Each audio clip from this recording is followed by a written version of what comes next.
My name is Rajkumar. I'm the founding Vice Chancellor of OP Jindal Global University in Haryana, India. We are here with the President of York University in Canada, Professor Rhonda Lenton, and her team of colleagues, the deans of the various schools. The purpose of our visit to Chennai is to essentially uh, bring in a stronger imagination for Canadian higher education in India and to also promote the role and responsibilities of higher education and to what extent York University can contribute to fulfilling the aspirations of students in the state of Tamil Nadu, but also beyond.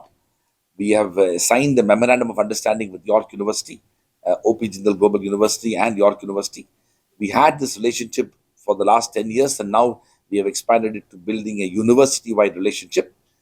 The purpose of York University's visit is to expand and deepen that engagement further. They have been visiting number of institutions in different parts of India, including in the state of Tamil Nadu. Now I request President Rhonda Lenton to share a few perspectives. Yeah, so as I mentioned before, we are very committed, core to our academic plan, to globalization, understanding the imperative of working with other universities in other countries, especially like-minded countries, where we can ensure that we are continuing to cultivate the talent that is needed and that we can partner and collaborate and act as conveners across sectors, across countries in responding to and addressing the set of poly crisis in terms of the variety of different kinds of challenges facing the world today. So we are absolutely here to work and to expand and to deepen our relationship with Jindal Global University, but also to learn more about the higher education system in India and to strengthen our collaborations and our partnerships with other universities inside of the variety of regions in India. Is the current strength of Indian students is 2,000? How many students strength will increase after this memorandum of understanding? So overall, right now, as I said, York University has about 10,000 international students. That represents about 18% of our student body, and our goal is to increase our percentage to 25%. But that's overall across the institution, not just necessarily, but we would apply that kind of percentage, that interest in that growth to individual universities as well. That's our goal. But besides the students part of this visit, one of the things that the York University is also doing is to look at research based collaborations, opportunities to work with researchers and even fund research that can advance and address big issues of our time.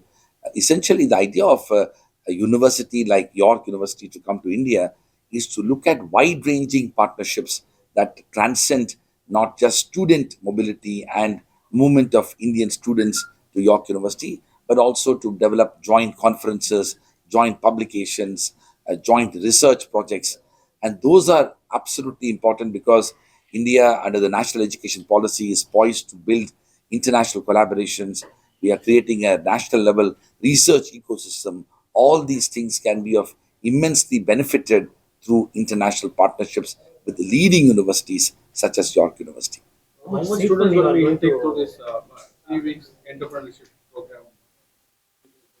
The entrepreneurship study tour? What did you want to know How about? much students is going to be places?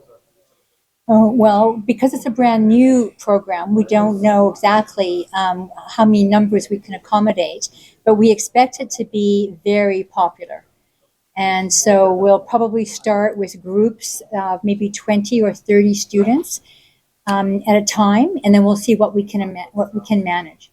I just want to reinforce a point, though, that was made by Vice Chancellor Raj Kumar, that although, of course, we do and we benefit from having international students join the university, a number of our students can't afford to go and take advantage of an international opportunity. And so when you have international students on your campus, they meet those international students and they have an opportunity to interact.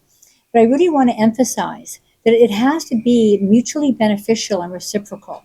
We want domestic students to go to other countries as well. And so when we are talking about working with Jindal, it's about how we can encourage our students to, take advantage of that two-way collaboration. And not only through the physical, but even doing a globally networked learning course where a faculty member at each institution can do a course online.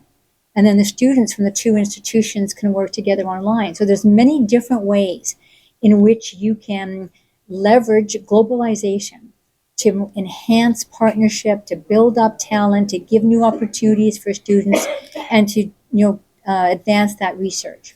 I also want to add.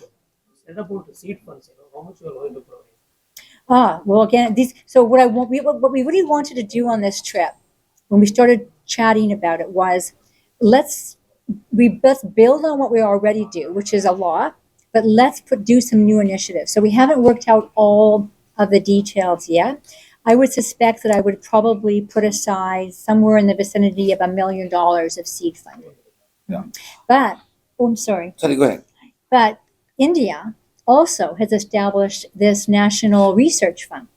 And so now there could be opportunities to match funding and support for different kinds of projects by universities, but also by governments. And similarly, the Canadian government has also put aside monies for quite a substantial amount of money for inter-country research collaboration, for example. There was a question about what ultimately we can gain out of this experience, especially in India.